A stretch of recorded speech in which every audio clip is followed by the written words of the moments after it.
The following presentation is brought to you by The Realm Network.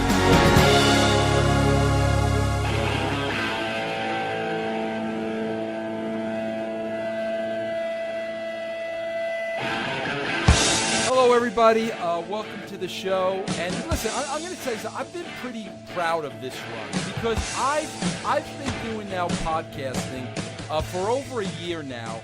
And as you know, on the Realm Network, I'm doing 3 interviews every week, okay?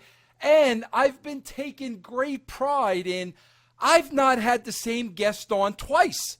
In an entire year, I've not had a repeat guest, and I'm doing 3 interviews a week. But if I wanted to repeat a guest, there's only one guy that I would have on a second time immediately, and he's sitting before us. The unforgettable Disco Inferno. Disco, how you doing today? I would like to start this off by immediately addressing, what do I call it? What do I call it? Just a slander campaign that you've waged against me for the past year. Basically, you've chosen to use this forum of your podcast and the Realm Network to what's the word I want to use? To use it to poke jabs at me, unsolicited attacks, slanderous comments about my what do you want? So I believe the most recent one I saw. You give me I was paying attention to your Realm Network stuff, but I hadn't really seen any of the interviews. So I signed up. You sent me the password. Yeah, exactly. Let's not get panicky. Let's not get panicky. It's not like you're paying me for this. I think a year's membership to the Realm Network would be suitable for my services. Okay. But so I listened to the interview with one Jay Borash, and you guys spent the first 5 minutes discrediting my good name without a chance for me to defend myself. And I tweeted this out. I said, this is a regular thing. Our good friend Martytude on Twitter, who our biggest fan, said, yes, it's a recurring theme, I think was the word he used. That you've made comments about my nose, my lack of I believe you referred to a lot of the guys as A-listers. That you've had a lot of A-listers on your show, and then you've also had Glenn Gilbertti. Well, okay. Well, it's true, Glenn. Now, while I was over in the UK, I'm a world traveler now. I go there every couple of months or so, no big deal. But while I was over there, I was interviewing one Juventud Guerrera. And at the end of the interview, Juventud and I did come to the agreement that Glenn Gilbertti killed WCW. Okay, another slanderous, because we all know that everybody's read the publications and read the media reports that you were indeed the one that actually killed WCW and not me. Well, listen, Hoovy has a whole different slant on that. And who am I to argue with Juventud Guerrera, bro? Nobody, actually. He's the juice. Yeah, he's the Jew, exactly. Now, Glenn, I don't even know. Listen, I'm going to say this straight out. I don't even know where to start with you because, first of all, I do a good job of getting enough heat on myself and getting myself in enough hot water, okay? But every time you come on the show, it seems you even get me in more hot water and more controversy with the outlandish things that you say. So let me say up front, okay, I'm not responsible for anything Glenn Gilbertti says on this show. It's his opinions, his only. So let me make that clear. So let's get that out of the way because you always get me in trouble every time I bring you on this show. Okay, well, first of all, of course, the opinions are mine. I mean, I'm not going to if I marry myself to your opinions, then I'm going to get heat too. Glenn, I don't even know where to start. But I'll tell you where I want to start, Glenn. You called me the other night after Raw, and I talked about this on one of my other shows during the week because you had some poignant things, Glenn, that I never really looked at before, and I got to give credit where credit is due. Every time I talk to you, bro, you have the Glenn Gilbertti slant that always gives me a new way of looking at things, and as much as I hate to say it, I wind up saying, holy crap, the guy's absolutely right. And I never looked at it that way. Can you share a little bit, Glenn, in your own words, about the conversation you and I had and what you think may be some of the problems when it comes to creative and the people that are currently involved in the creative process? Refresh me, how did the conversation start again? Just start me off on that. Well, bro, remember, you pointed out to me. I remember, but I forgot. Give me a starting point here. Just the fact of the matter of that the people involved in creative have been involved in creative, a lot of them, since the Attitude Era, and they've watched it nonstop for 15 years. Right. Here's a take. Okay, and it's difficult, bro. You got to understand. You do understand. We are in the wrestling bubble, okay, when we do this. So we are caught up in the tornado that the echo chamber basically has produced. And that is the people that watch wrestling today and are fans of wrestling today are not looking at it from the point of view of the casual fan, okay? The casual fan is the dollar that you want, okay? You cannot speak. If you've watched wrestling for the past 20 years straight, you can't speak for the casual fan. And this is, I believe, what I told you, is that unless wrestling at some point over the past 20 years has gotten so bad that you've quit watching it, you can never speak for how you're going to get the people that are not watching the show to get to watch the show. It's like we're looking at it from different eyeballs because wrestling got bad enough to where we just stopped watching it altogether. And like the people that are involved in the creative process, the people that are involved in the wrestling media, the fans today, the ones that are watching the show, well, they've been watching it from the get-go. They've never stopped watching wrestling. So they have no clue how bad it's gotten. And when you don't really know how bad it's gotten to the point you stop watching it, you don't know what the reasons why people aren't watching it. And the reasons are pretty clear and evident to the people that don't watch the show. When I watch the show right now, the things that I see are things which make me not want to watch the show. Glenn, you bring up a good point, and I want to ask you, I want to expound on this a little bit.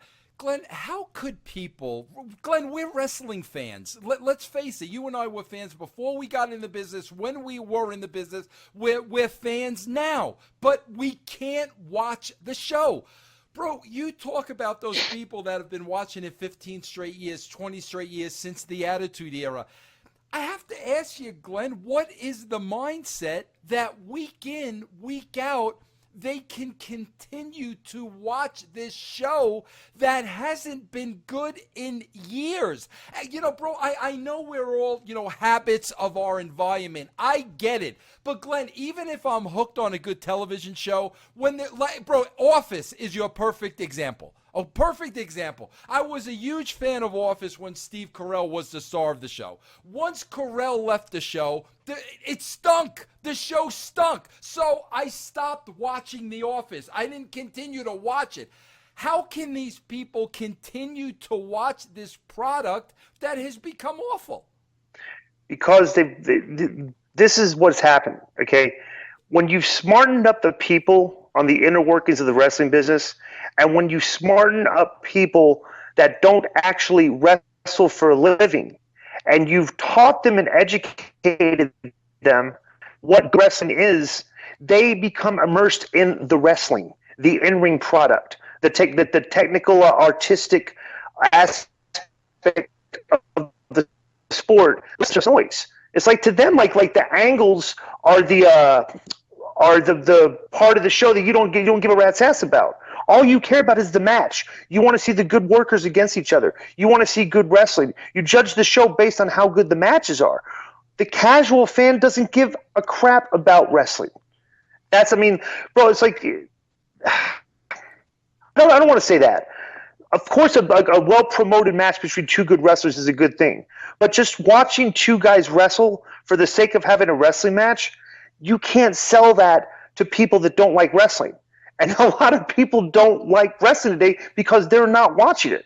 So like the smart crowd doesn't care about the angles. They don't care about the interviews. They don't care about how bad some of these guys are giving interviews and how bad they are at acting. All they care about is how good of a wrestler they are because they've been taught what a good wrestler is. You know, basically, bro, the social media and the internet has empowered trolls.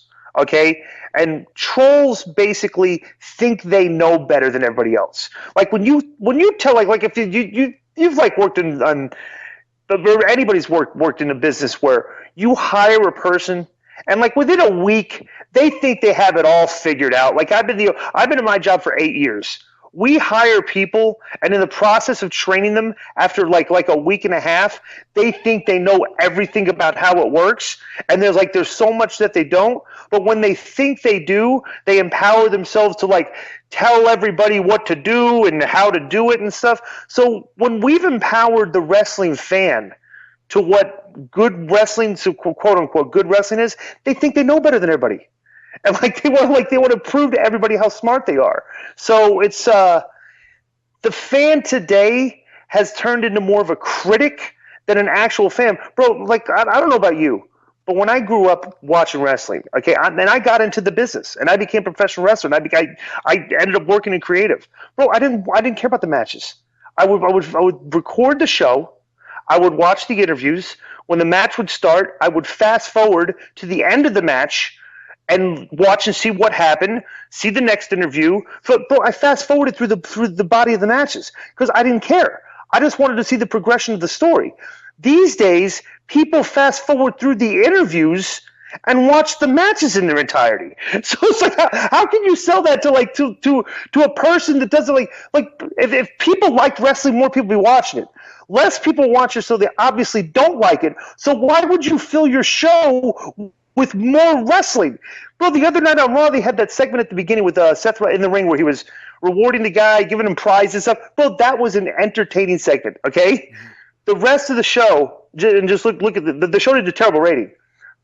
And I knew this would happen too when I saw the numbers. The rest of the show was like Cesaro, Cena, 20-minute match. Ambrose, whatever, 14-minute match, 17-minute match, 13-minute, all wrestling. You know what? The show started off good, and I bet it's going to do terrible. Sure enough, for the first time in a while, first hour did better than the other 2 hours because you had entertainment. Okay, people that don't like wrestling were watching a non-wrestling segment, and it entertained them. And slowly, as you put more wrestling on and longer matches, they started changing the channel and not watching the show. Glenn, I have to ask you this question because it's like I keep asking myself, is this only in wrestling, or does it happen in other aspects of entertainment? And here's what I'm getting at, Glenn. I'm going to take two examples. Okay, let's first of all talk about sports. Glenn, you and I, and we're huge sports fans. You're more of a sports fan, Glenn, across the board. I'm more centered, I'm a San Francisco Giants fan. I mean, that's my team. Mm-hmm. Okay, now, Glenn, when I watch the Giants play, or when you watch a football game, or when you watch a baseball game, basketball, it doesn't matter. When I watch the Giants play, when I'm watching a sporting effect, I'm watching a sporting effect. Bro, I'm not sitting there at any time have I ever broken down the swing of Buster Posey or Mad Bum's getting hit because his arm's in a different slot. I never, ever broke down the mechanics of these pros. Why aren't they hitting? Was that a good at bat? Was that a bad at bat? Was that a good pitch? What is he doing wrong? I never broke it down from that perspective compared to wrestling, where they'll look at a fake wrestling match and they'll go online and they'll break it down that way. Are there people out there, Glenn, that break down a baseball game, a football game, other than if you're an analyst on ESPN? Are there regular fans that do that in other sports across the board? Yeah, they do. They're the metrics guys, and they've created their own little cult following, their cult fan base. It doesn't sell to the general public. You'll watch the insider shows, okay, but they're not putting insider material on the actual show. Baseball's gotten to the point where like they say it's being taken over by the metrics people, right? And the casual fan is not interested in that. A lot of evidence shows that like the metrics people are for the metrics people. I'm a metrics guy, but like that doesn't translate to women.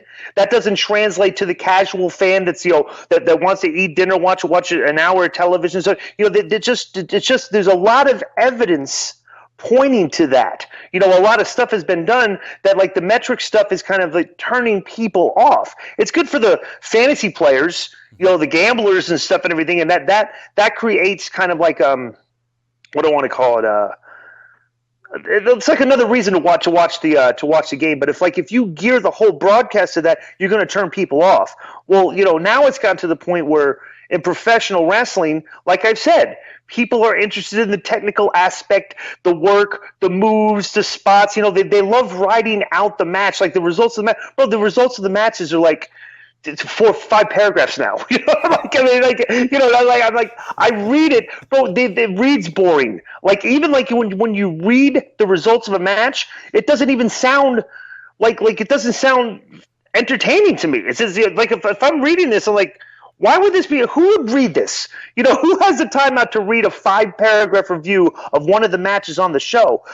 You're a nerd. That's about the only person that would like be interested in reading something like that. And unfortunately, you're not going to sell that to a person that doesn't watch the show. Yeah. And and Glenn, and another thing like I related to is, I know, bro, you're a huge TV viewer, as I am, and I know you've been fans of, some of the great shows, as have I. But Glenn, do you sit down and watch? What shows are you watching now? What's on your watch list? Oh, this is a perfect example. This is what I tell everybody. I watch Game of Thrones every week, and that's it. It's got my 1 hour of attention. Okay, but which it should. But I'm just saying. I don't blog. I don't watch it as a blogger. I don't go analyze it. I don't go maybe I'll read an article, that I see on TV. But I'm not. Bro, I'm spending 1 hour a week on that show because that show interests me on a 1 hour a week level. If there are people out there that spend 7, 8, 9 hours a week blogging, talking about the writings, everything, but bro, you can't sell that to me. Okay, I'm not gonna you can't sell that to the average viewer that just wants the 1 hour of good entertainment every week. Yeah, I can't imagine, Glenn, there's a couple shows on my list, but I can't imagine me sitting down watching these shows with the mindset of breaking down the acting performance. We don't even think about that. We're watching the show to be entertained. You said, this is my hour to be entertained. To sit there and pick apart, the acting ability of the actor and the actor. I don't know how people get in that mindset. It's just it's unbelievable to me, bro. Bro, here's the thing too, is I wonder how the Attitude Era would have played in this in the social media era, because bro, back then, late '90s, there was minimal coverage of wrestling. You had the sheets. You have to wait to get them in the mail. It wasn't like an immediate reaction. So the shows were more entertaining to watch because you watched them, and like when we were on the road, I'd tape the shows. So I'd watch them, and I couldn't wait to go home and watch the tape of Raw. But I had to wait. I didn't I kind of knew what you hear what happens and stuff. I think this was before the rise. The internet was starting to rise. Maybe you got results and stuff, but there weren't 100 websites you could go on to be overloaded with information on what was happening in wrestling. You got to watch a show, and you had to wait till the next week pretty much. There wasn't a lot of noise to get immersed in that professional wrestling does during the week, where people can argue about the creative and argue about the what should have been done and argue about who's a good worker. No, it's created a what do I want to call it? Basically a form for people to argue about the show. And when the show is not good to begin with, that's what you're going to have. So you have a bunch of people arguing about the product right now, and it's not that good. And bro, you can't take a casual fan and bring them into this environment and sell that to them. They just don't care, and they don't want to argue about it. They just want to watch it. Hey, Glenn, you said to me the other day, and I want you to explain this because I got a big kick out of that. How have we turned into the people being heckled? How do you mean people being? Remember, you said people like you and me on the internet now. Like we're being heckled. Like we're the odd people out. Like what we say, people on the internet actually. Oh yeah, bro. Yes. That's bro. You know what? It's here's the funniest thing. All right, and bro, what you can argue this with me ad nauseum. If people want to pay me to argue my side, okay, put up the money and I'll prove what I'm saying. Because the WWE, you can obviously tell, does not have like I'm metrics. I like numbers, fantasy football. You're baseball. You love looking at the fantasy, doing the analyzations, and bro, back in WCW when and when you worked in WWF, what did you do? You analyzed numbers, right. Ratings, okay, bro. You can't. Obviously, there's no people in metrics in WWE today because you can't analyze those numbers and look and see that. It's showing you that 20 minutes worth of wrestling in a row is going to get more people to watch a show than not watch a show. Right. Okay, it's just cut and dry. If anybody wants to argue that with me, I'll bet you money that I'm right. I'll do the numbers myself, but it's going to take me some time to do it, so it'd have to be a considerable amount. But I'm right. I'm on the right side here. It's cut and dry because basically the numbers are telling the story. People are turning off the show in droves. So because we're that contrarian opinion, the small minority, because the echo chamber does not tell that story, because the echo chamber is telling you that as soon as Kevin Owens gets on the show, because he's a great worker, as soon as Sami Zayn gets on the show, as soon as all these great wrestlers get on the show, there's going to be a boom period, okay? Bro, all due respect to those guys, and they are good wrestlers, but when you just present a wrestler as a wrestler, and he comes on the show and he wrestles, and that's all we know. The depth of the character is that the guy, like Kevin Owens, bro, the guy's a heel, and the depth of his character is he's been fighting for 15 years to get this spot for his wife and kids. Okay, that's not a gimmick. Okay, that's like 95% of the guys in the wrestling business that are trying to make it. Okay, so that's not a character, and he's trying to be the heel. Okay, so when you present a guy like that, and all his fans now are like, oh, no, Kevin Owens on the show. Bro, if I told those guys, which I did, I said, and you did too, this is not going to help the ratings. Let's fast forward 2 months to where we're at, and the show's lost 10% of its audience. Okay, so you take those just basic, simplistic, logical, easy numbers, present that to people and say, look, guys, we know what's going on here. You can't just keep introducing wrestlers and think that good wrestlers are going to make more people watch a show. You need to introduce characters, okay? And take your time in introducing them. Give them 4 weeks of a build-up. When they come in, let them talk and explain themselves, who they are. Let them beat a couple guys. Bro, they think throwing all these guys in there against John Cena is going to mean something. What are the ratings? I mean, just look at the numbers. That concept has failed. The numbers don't lie. What did you draw? The 2.5 last week? Yeah. I said when this all started, it was a 2.8, 2.9. I mean, come on. Glenn, you know what I've been throwing out there lately, and I want to throw this out there to you, Glenn. Listen. The more and more I do my podcasting, Glenn, the more and more I have to research wrestling. I research every person I interview.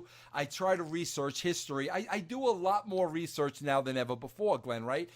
Glenn, I'm telling you, bro, when you start researching the early roots of professional wrestling, there is one word that comes up over and over again: entertainment.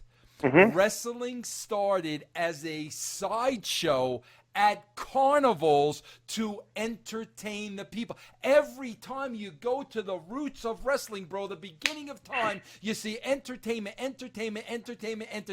Then from there, bro, we went to Gorgeous George. We went to, Antonino Rocca, and so on and so on. The entertainment and the characters, okay? Somewhere along the line, bro, I never in my wildest dreams, Glenn, thought that the internet wrestling community would have any kind of a bearing whatsoever on the WWE, because we would laugh at them during the Attitude Era. When Dave Meltzer ripped apart, Rock, This Is Your Life, and said in print, this is the last wrestling show I'll ever watch, and then the rating came in, I laughed out of the wrestling business. Yeah, absolutely. All right, so I never thought, but Glenn, I'm telling you, there was a pivotal moment in Philadelphia, the Royal Rumble, the response of the crowd, for whatever reason, that's the night that WWE makes the decision, okay, we're going to listen to the loud voice of the minority, which they've been doing ever since.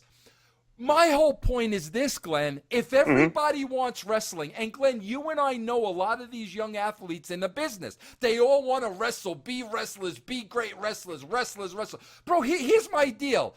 If wrestling is no longer going to be entertainment, which it was first molded to be, and it is now going to be wrestling, if that's what it's going to be, Glenn, then why aren't they going out there wrestling for real? What's preventing them from having opponent A up against opponent B? Go have your wrestling match. Nothing's laid out. Wrestle for real. Let's see who goes over in the match. Why aren't we doing that if everybody wants wrestling? It's actually a pretty good point. You know, the funniest thing about this, I actually just thought this a couple days ago, is that you have been criticized over the years as like your booking makes no sense. Like everything, like this makes no sense. He's always about swerves. Bro, watch a wrestling match these days. Okay, you talk about swerves and not making sense. Your typical wrestling match today that people put over, all it involves, it's like a big math equation. A bunch of guys giving devastating maneuvers that would have pinned guys 10, 15 years ago, on the spot, they're kicking out of, okay? Then all of a sudden, the guy that's taking all these devastating maneuvers that would have been pinned 10, 15 years ago is hitting another guy with a devastating move. Bro, and they're just kicking out of moves, and they're trying to say that your booking didn't make sense. Okay? I'm watching wrestling matches today, and the people that bury your booking for not making sense are actually putting over these matches which don't make a lick of sense. Two guys that look like I mean, bro, let's be honest. A lot of the wrestlers these days don't have very good physiques. Two guys that look like they could be literally mowing your lawn, all right, are out there killing each other and kicking out of moves. Okay, that's great. You got an athletic ability. They can do it. It's fantastic. But we're trying to get the fan that used to watch the shows like 10 to 15 years ago, the casual fan. You're showing that to them, and they're looking at the matches going, what's going on here? Why is John Cena having to hit this guy with 10 moves? Like John Cena hits a guy with one move and it's over. Now all of a sudden it's like John Cena's going to hit these guys with 10 moves? Bro, it's screaming to everybody. It's like, wrestling's fake. This is a fake fight. This is not real. It couldn't possibly be real. But the echo chamber and the people that write about wrestling are telling you it's great. And let's marry this mindset that they're telling us that it's great. These guys are great workers. This is great stuff. Okay, let's marry the number to what they're talking about. And it just comes back to what I've been saying for 10, 12 years. I've told you this, and you just basically this is the mantra of professional wrestling today. The fans of professional wrestling, the people that write about professional wrestling, the people that run professional wrestling are fans of a product that does not draw. Period. End of story. All the evidence points to it. Everything they're doing points to it. Marry everything that they're doing and everything that everybody's putting over, marry it to the number, and that tells you the story. Period. Case closed. It's that simple. Well, Glenn, you and I know that's not what they're going to do, because that's the last thing they want to do. But Glenn, we have to go off subject here for a little bit, because I've got to get your take on this, and we've not talked about this, you and I. Bro, what is your take on this whole TNA Dixie Carter, Jeff Jarrett. What is your take on this whole mess, bro?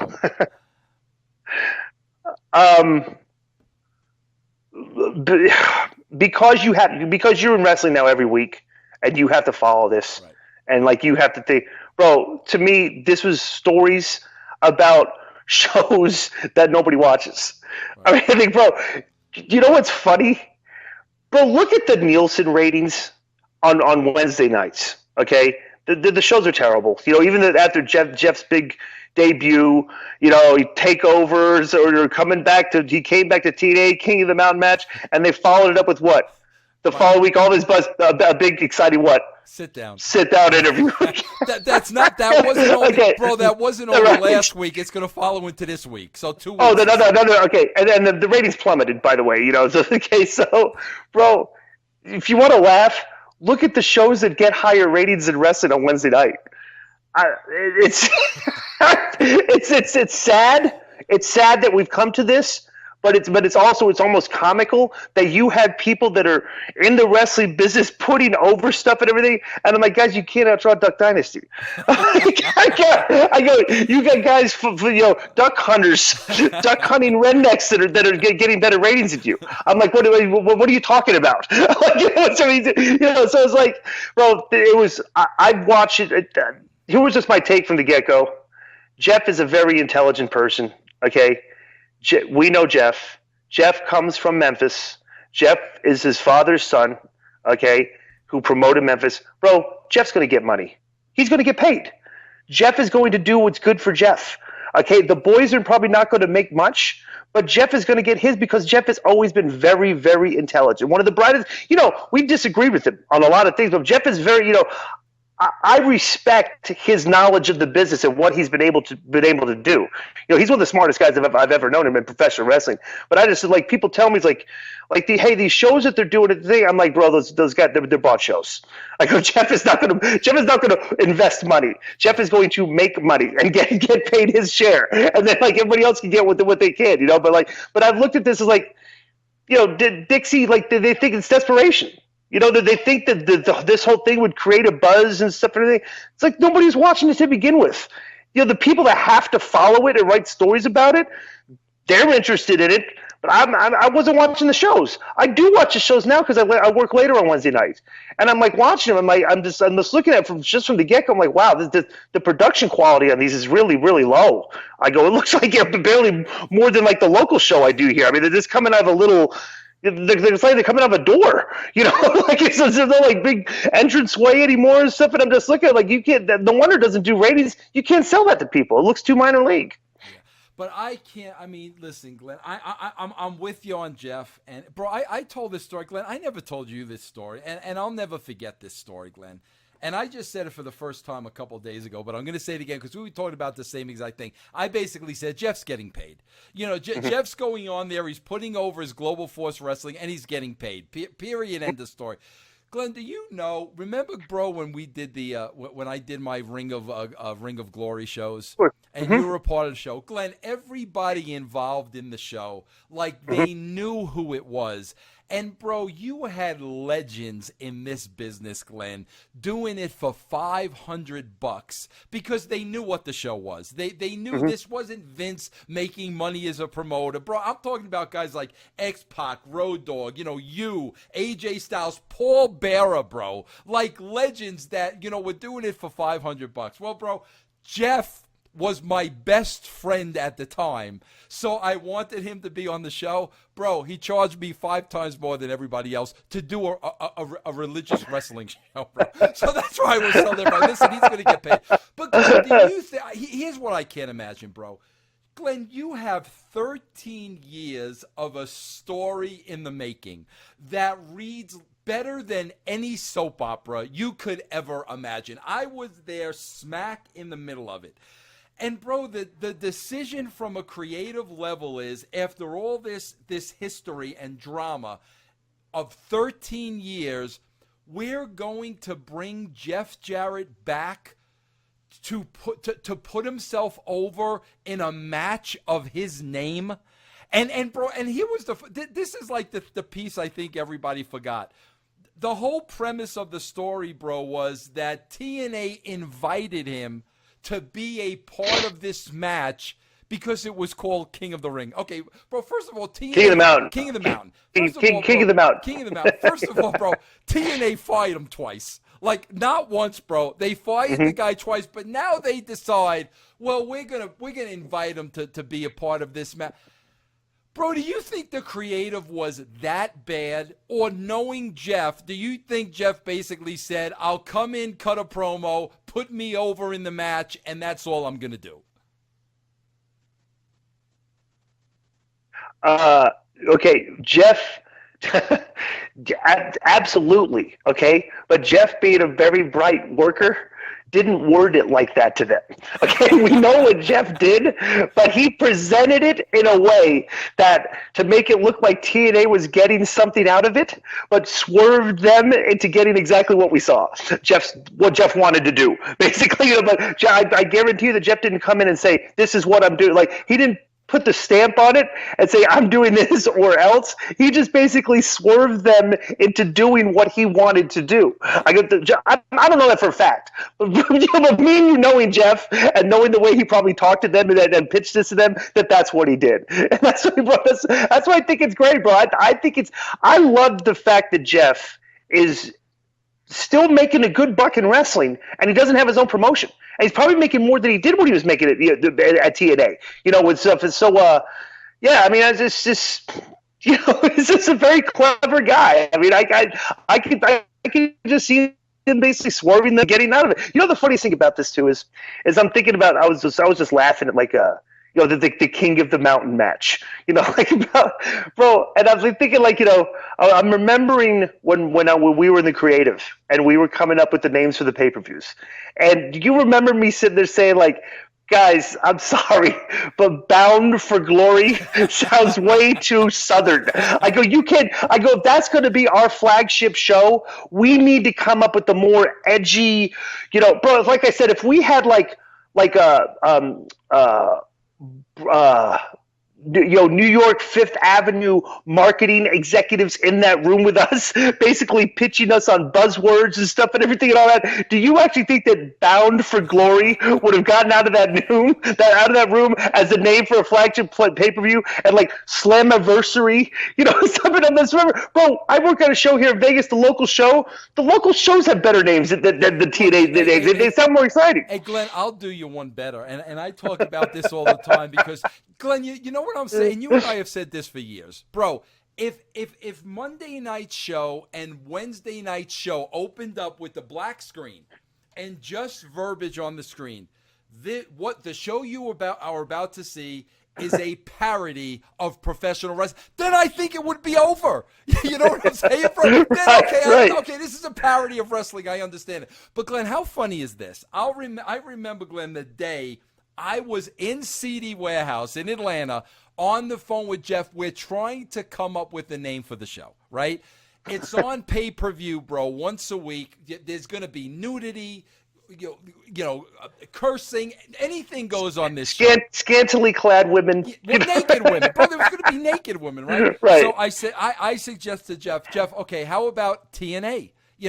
Tits and ass, but we get away. Right, of course, which everybody thinks. We get away by saying total nonstop action.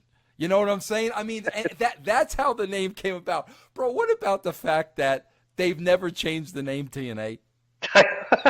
I mean, bro, that in itself is so fascinating to me, bro. They're not even in on the joke. the people told it. It's like you're talking to a guy that's telling you a joke and you're laughing at it, but he's not joking. Because he doesn't think it's a joke. Bro, 13 years later, they're called TNA, bro. Yeah, isn't that unbelievable? Glenn, you know what I'm starting to see? Here's what's happening, and bro, I've said this since 2000. The wrestling business is killing the wrestling business, and here's what they've done, Glenn, and I want to see what your take on this is, bro. They've succeeded in turning professional wrestling into a very niche market. That's what wrestling is today. There's your niche wrestling audience. That's what it is, and that's all it ever will be. Bro, roller derby was once very popular at the time, turned into a niche market, and then went away. I mean, Glenn, I want to hear, your professional view. Like, where is this heading, bro? Like, 10 years from now, where is wrestling? As far it's going to go to the depths and possibly, out of business or basically just survive on the indie level up in the Northeast and stuff. As far as the fan base takes it, well, the fan base is just hurting the business because your fan base is very loud, very smart, and very vocal. Okay, and they hijack shows. Bro, everybody. The funniest thing is here's the thing. They're trying to they had the big Tokyo show, which I thought was hysterical. That NXT has been like this product that has this rabid fan base. People get the network just for NXT, and they've had this year-long angle between Kevin Owens and they flipped the title at 4:00 in the morning in Japan. to where you couldn't even see it. Right? It's I thought that was I just thought that was the funniest thing. Is could you imagine if the Giants all season long they played it, they decided to play their playoff game in Japan at 3:00 in the morning, and you couldn't even see it and wake up again on tape delay. I just was cracking up at that, and everybody else is putting over. Oh, well, I'm watching and Japan is doing fantastic business. Okay, the Japanese wrestling, the Bullet Club is selling out. They're selling, bro. Watch the Japanese fans. The Japanese fans are wrestling fans. They're not smart fans doing smart chants, chanting things running opposite of the angles, chanting about the booking, chanting about the smart wrestling fans have turned the live product, the live viewing product, they've turned it off for a casual fan. It's the casual fan doesn't even want to go to these shows anymore. All the smart fans, they basically hijack the product. They've hijacked the shows, the live shows. They've hijacked the reviews of the shows. Okay, they've hijacked wrestling right now to the point, and they don't. And like we've said, and they are fans of a product that doesn't draw. Bro, this all started in the ECW fan base. Bunch of smart marks up in the Northeast. They all had the sheets. They all knew the insider stuff. They all knew wrestling was fake. They went to the shows and pretended it was real, okay, and acted like fans, okay, and did all these smart chants and everything. But, bro, I'm telling you, I used to write those articles for the WrestleZone.com. I said, bro, those fans will put your company out of business, which they did to ECW, okay? Smart fans will hurt your products, okay? Glenn, you want to know something interesting about this, and you'll be able to relate to this, and this is the God-honest truth. Glenn, I watch every Giant fan, okay? Glenn, I'm the type of guy when the Giants are on the road and it's a close game and the fans start getting obnoxious and the home team announcers start getting obnoxious, I got to shut the volume of the game. I shut the volume and I'm just watching the game. But, Glenn, here's the thing. I'm not going to turn the game off because I'm a Giant fan. But I turn off the volume because I can't take the announcers. I can't take the fans. Glenn, I swear to you, the last 2 times I watched NXT, Glenn, I turned it off because I could not take the crowd anymore. And I didn't like the wrestling enough, Glenn, to lower the volume and still watch the wrestling. The crowd was so obnoxious at that Full Sail University, whatever the freak it is, that I turned off the show. That's what you just said, bro. Yeah, I'm telling bro, it's bro, I'm not we'll save this stuff, and because we're in the echo chamber of the contrarian opinions, people look at us like we're stupid. Right. Well, these are hard facts. I mean, this is what is happening, and like I've said, marry everything we say to the numbers. Just like I said, bro, I'm telling you, a typical a family of 4, a guy with his 2 sons and his daughter. Age, bro, I read this today, actually. Of the 3 million viewers that WW, what they get, like 3.5 million viewers, bro. It's like 1.5 million under the age of 18.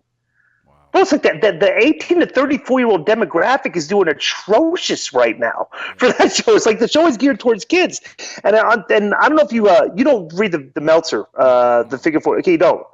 I was listening to our good friend Charlie Conan. He does the MSL podcast. I was listening to him and Corden, the MSL guy that does the MLW podcast, right? And they were talking about the article that this guy wrote last week in the Figure Four. Bro, advertisers, okay, think wrestling fans are stupid. Okay, bro, they don't want to advertise on wrestling because it shows that the average fan earns less than $40,000 a year and is not highly educated. Okay, so here's what you have. You have a product, okay, that has been hijacked by a bunch of smart marks who think they're smarter than everybody and think they know everything. Basically, a bunch of internet trolls, okay, and a bunch of kids watching the show. Look at what your audience is right now and look at the product that you're giving them. It's like, I mean, bro, the fans love it because the NXT guys are on, which are they used to be in the Ring of Honor guys, and basically Ring of Honor is just the extension from the ECW fan base became the Ring of Honor fan base, bro. This is just the extension of like just the fan who is a video gamer, a comic book reader, a non-athletic person. They are what's the word I want to use? They live vicariously through these guys that they relate to. The non-athletic looking professional wrestlers that do the big moves and something that look like them. So it's like basically that's what's happened. But the problem is they're so vocal and strong in numbers that the media, the wrestling media guys, and the people that are running the business sort of just like have to agree with them because they think they represent the audience. Well, they do represent the audience, but they don't represent the audience that you want. Right. They're turning off the audience that you want. They're the only ones left. It was like, bro, if you went to it's like the Rocky Horror Picture Show, where the people stand in front, they act it out and stuff, everything about. Bro, how many people go see the Rocky Horror Picture Show? Maybe it started 100, then maybe like 80. Then 60, then a dozen, then all you had was the people acting out in front of the show, the fans making a joke of it, right? That's what's happened in professional wrestling.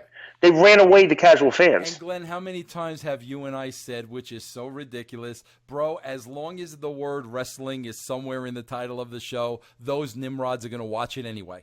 You don't have to go after them. They're not going anywhere. Yeah. Glenn, I want to take 15 more minutes. I want to wrap up with you if that's cool, but I want to dissect this apart, bro, because I'm starting to see more and more and more of this every week. What I'm starting to see, bro, is Triple H thinking, believing that he's become the Paul Heyman of NXT. And now that's the cool, hip promotion like ECW was. Triple H is over with all those fans, much like Paulie was. Somehow, bro, some way, in my professional opinion, he's now taken that and somehow integrated it into the WWE on the main stage, and in more circumstances than one, has made NXT more important than the WWE on their flagship station. And bro, here was the perfect example. When there was a choice, when Neville came out, another great character, bro. Great character development with this Neville. Bro, when Neville came out on Raw and had to decide, either I'm going to fight John Cena for the WWE United States title, or I'm going to fight Kevin Owens for the NXT title. And he chose Kevin Owens and the NXT title. Right there, bro, you're saying this is more important than John Cena and the U.S. title. I'm seeing more and more of this every way, but here's what's blowing my mind, bro. How the freak is Triple H working Vince and getting all this by him for him to approve where NXT is becoming more important than the WWE on Raw? I don't know, and let me tell you, so just from knowing Hunter's what do I want to call it? His friends and his mindset and what he's done in the business. I'm shocked that he's actually going there.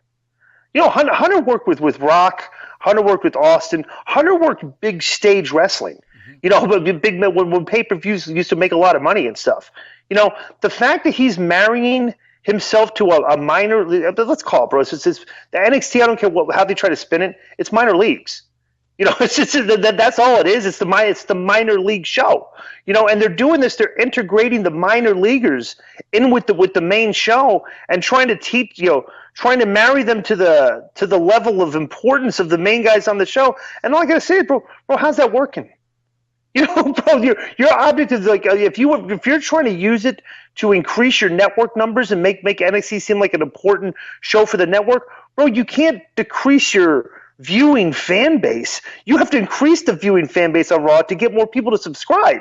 It's like, bro, everything that they're doing is just so fundamentally wrong and so basic. If you look at it, you wonder if anybody in the room is saying like, you know, hey Hunter, you know, I'm not sure if this is a good idea. You know, bringing the the NXT guys on the show and have them go toe to toe with the main guys. It's not. We're kind of like a lot of the fans are turning off. You know, is anybody saying that to him?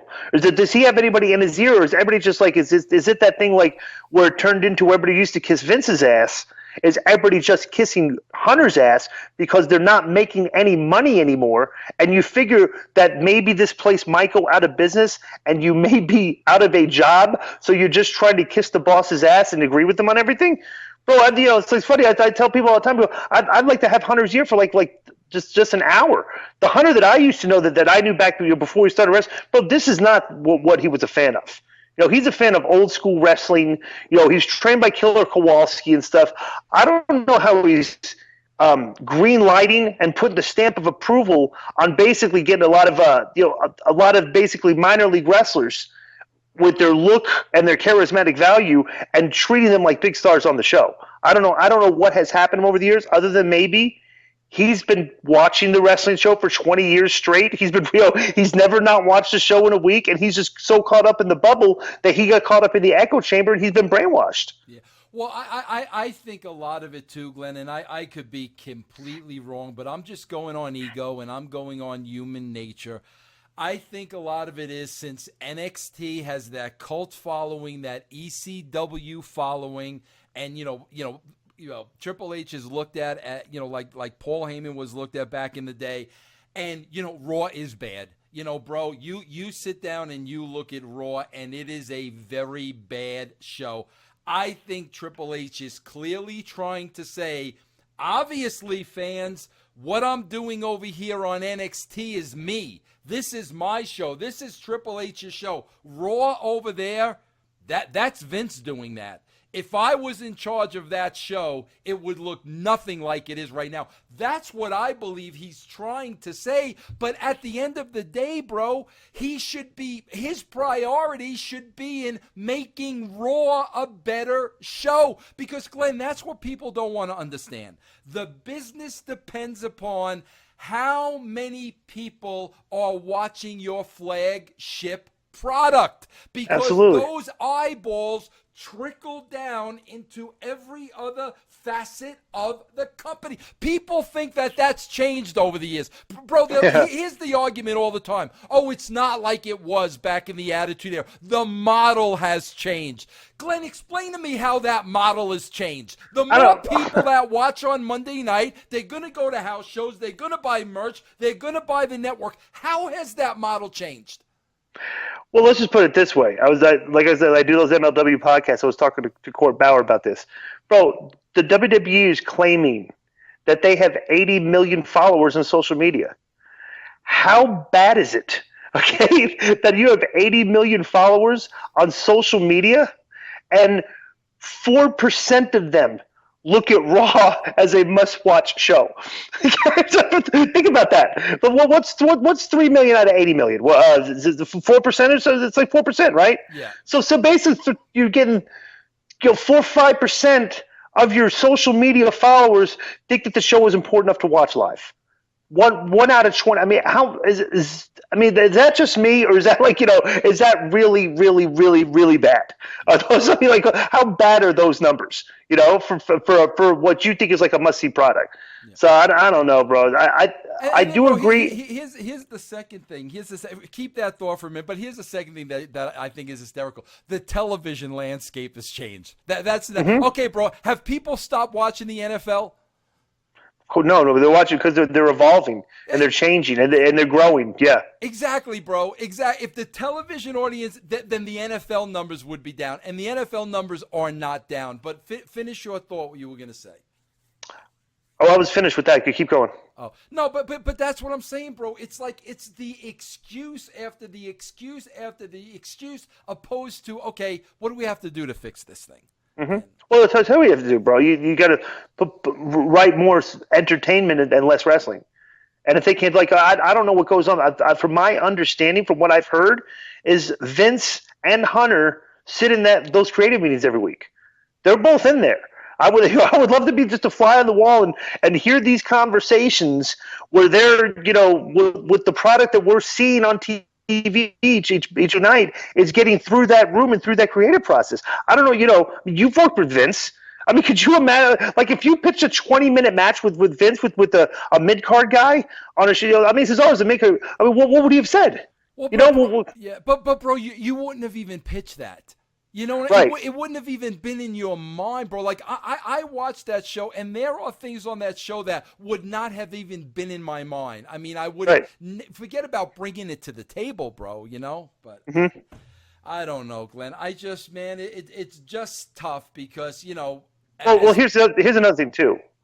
Bro, we continue to get farther and farther away. Mm-hmm. It's like they do the show in Japan. All right, everybody on bro. I look at. I follow a few smart marks on Facebook and Twitter just to see what they say. Something and everybody's like, oh, this show, I can't wait for Finn Balor to get on he'll be the next Sting. He'll be this show was great. The future looks great. The future, bro. It's like you're swimming out to sea, and you're yelling for the boat. You're going the wrong way. And they go, "We're fine. The water's great out here." And you see the sharks in the distance in the binoculars, and you're looking and you're going, "No, turn around, come back. No, we're fine. This is fun." And it's just, bro, they're headed for impending. Like I said, it's like at some point, if the ratings get low enough, USA Network might just sit there and say, hey, then I tweeted this the other day, bro. I would love to get the ear of a person like an ESPN. What if you got the ear of ESPN and say, hey, look, you got this huge market out there that the WWE is not even targeting with their product. If you target the 18 to 34-year-old demographic with a professional wrestling product, I just wonder what it'd be like if ESPN got into wrestling promotion, as opposed to the people that are promoting wrestling today that think that great wrestlers, and 5-star matches. Right? Wait a minute, Glenn. I hate to burst your bubble and I hate to step on you, but I was reading just the other day, this Global Force Wrestling that's going to change the landscape of wrestling. When they had these stadium shows the other day. I mean, not for anything, Glenn. They opened up the show with a Jim Cornette promo and ended the show with Scott Steiner hitting somebody over the head with a baseball bat. Now, if that's not going to revolutionize the business, I don't know what is, Glenn. Bro, Jeff, I don't know why It's like nobody knows who the Japanese guys are. Your market for Japanese wrestling in the United States is very, very, very, very small. It's I think that Jeff is smart enough to know that wrestling is not it doesn't draw these days, but he can take a chunk out of the market, the smart fan base. He can go make enough money, make a good living, promoting shows for that fan base. paying the guys enough for him to make his change and for them to get by and make a living. So I mean, yeah, Glenn, we it's like global sports wrestling is what it is. We used to take great pride, me and Ed, every week. I mean, we used to know both in WWE and WCW, and we used to say it all the time. We wanted to make wrestling, a thinking man's wrestling show where you really had to think about what was happening and people's ulterior motives and what were they trying to gain and who were they working and who were they being honest with. That's how we wrote the show. I mean, bro, it's beyond a level of insulting intelligence. But here's what happened to that, okay? Because you're smart fans think that they're, because they have knowledge of the inner workings of wrestling because they read the internet, they think that they're smarter than the fan that doesn't, and the fan that doesn't must be like an imbecile that lives in a trailer park and they are smarter than they are. Bro, all the reviews of videos like that, the reviews say all the time, oh, this is too confusing. This is too confusing. I'd be like, if you're confused watching a wrestling show, go watch the show 24, which is like the highest rated show on TV, and tell me what your mind does when you watch that. Because if you're confused by wrestling, I can't imagine watching 24, but 24 is the highest rated show on television. So it's like, so let's try to instead of trying to write for the fan that watches the highest rated shows on TV,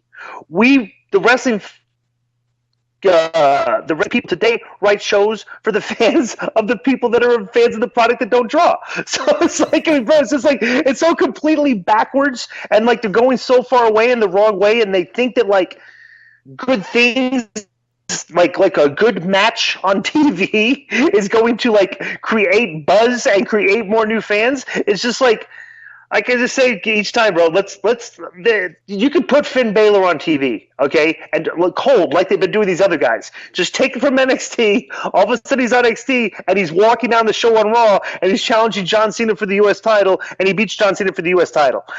Okay, just watch what the ratings do from that point, and fast forward 2 months, and I'll say they'll probably decline like they have been every single time this happens, because you're continually, you're continually booking a product for a fan base that's turning the casual fans off. So they can look at us like they can heckle us. We're idiots. We're stupid. But we're not saying that those guys aren't good wrestlers. Okay, we're just saying that when you just take it'd be like this: if you took the Disco Inferno, it didn't have the vignettes and just had me go on the show on Monday night one week as Glenn. I mean, bro, what? I mean, seriously, because that's what they're doing right now with these guys. So it's like, I mean, bro, I don't get it. Take these guys if they don't have the creative input to create 3 to 4 weeks of vignettes for these guys, just leave them off TV until you do, right. Because the vignettes and the build up and the anticipation is what creates a star. Yeah. Okay, then they have the chance to deliver. Okay, but like, bro, all they're doing is they're taking the creative buildup and the anticipation and they're taking that away and dumping everything in the wrestler's lap and saying, go out there and wrestle and get yourself over. Yeah. Okay, well, I'm already over because the fans that like me already like my wrestling. They're the only ones watching the show. It's like, I want to get over to a bigger fan base. That's like, well, no. This week we're going to give you 17 minutes against John Cena. Go get yourself over. Bro, how much, like you said you've said all along, how many wrestling matches did Steve Austin have before he got that 2 minutes of commentary at ringside? Yeah. Oh, how many? Yeah. How many matches do you have? What, 50? Easy, bro. Whatever it was, easy. He had all these matches. Never got to talk, all right? You gave him 2 minutes at ringside to do commentary. Then what happened? The birth of who? That was it. The birth of Stone Cold Steve Austin. Okay, they gave an opportunity to show character. Bro, how many weeks did Rock just stand there and give Farouk that look? How many weeks, right. Bro? How many weeks? And you tuned in to see the look because was this the week he was really going to say what he was feeling? Right. And then he grabs the mic. Rocket science. And then he grabs the mic and tells everybody to know their role. Know your role. Know your role. Oh, let's listen. We talked about a lot today, and I always love your opinion and your entertainment. But let's end this interview in the great words of Johnny Ace. Can you please give them to me? It's an historic Thunder, boys. First one without those damn girls. Bro, that may have been the start of it all. That may have been the beginning of it all for all we know. Who knows, bro? Yeah, really. That was the start of the boom of wrestling. Yeah. Well, Glenn, listen, as always, bro, thanks a lot. Listen, I always say, bro, we always kid. Bro, you know the funniest thing in the world? My interview goes up with Hoovy, and I go through this whole thing with Hoovy, and at the end I said, okay, Hoovy, very serious topic. Who killed WCW? Personally, I think it was Glenn Gilbertti, and Hoovy agrees, right? Bro, I get some Nimrod writing into the show this week, like dead serious. Could you please explain to me, like, I saw the interview with Juventud Guerrero, like, can you please get into detail about why you think the Disco Inferno killed WCW? I'm like, oh my God, bro. Well, you know why? You know why that guy did that? Because I kept tweeting that you were just trying to discredit my name. I think that might have been one of my followers coming to my defense. Bro, did you go? I know I just gave you the code and stuff. Did you see the Hoovy interview?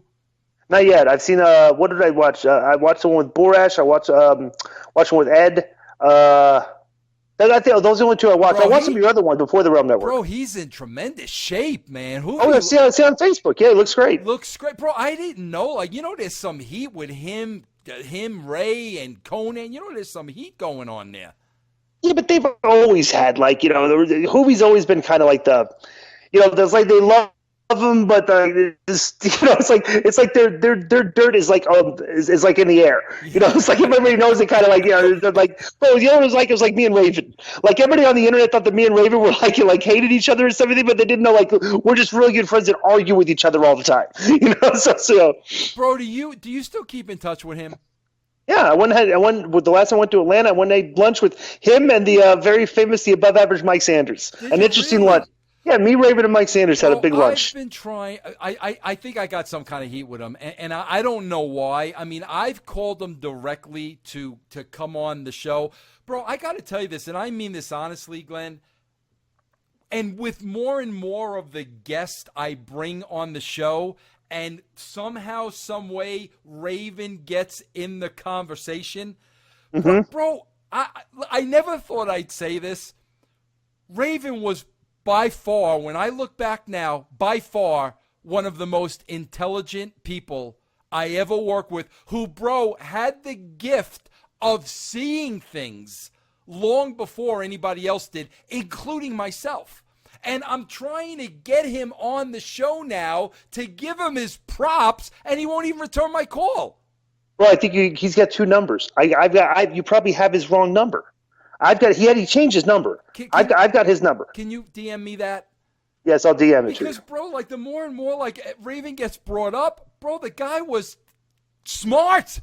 Mm-hmm. You know what I'm saying? And I mean, back then, like, it was always his delivery, bro, and he was always approaching you at the wrong time. But when I look back at some of his visions, I'm like, man, that guy. And bro, how's a guy like that on the outside looking in with creative the way it is? Who knows? Bro, remember the van rides up to TNA? Yeah. With the me, you, Sanders, Perry, and Raven, and we were basically. I don't know how much heat we had, but we were basically booking the show. But the show was good. Yeah. There was the when Sports Entertainment Extreme and stuff. Those were some entertaining shows that basically got lost in the archives and stuff because it was a weekly pay-per-view. Nobody really watched them and stuff. Bro. But those were some really entertaining. That was entertaining TV back then. Yeah, bro. Sports Entertainment Extreme. That was the right direction of the business to head, and we're back to. But hey, bro, what about you brought up Perry Saturn? Do you have any contact with him? No, I don't. But I think some people do. I could probably maybe hook you up with that. But do you what's his deal? Do you know? Is he okay? Yeah, he's fine. He's working and stuff. He had a few transgressions, but okay. he's fine right now. So he's actually done, I think, some wrestling conventions and had some matches. I'll see what I could do with that. Okay, and Mike Sanders is just Mike Sanders. He's still Mike Sanders.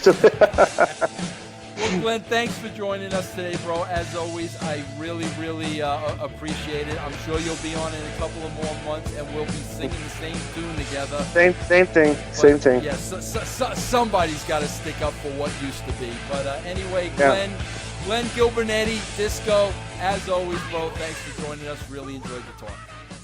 The preceding presentation was brought to you by the Realm Network.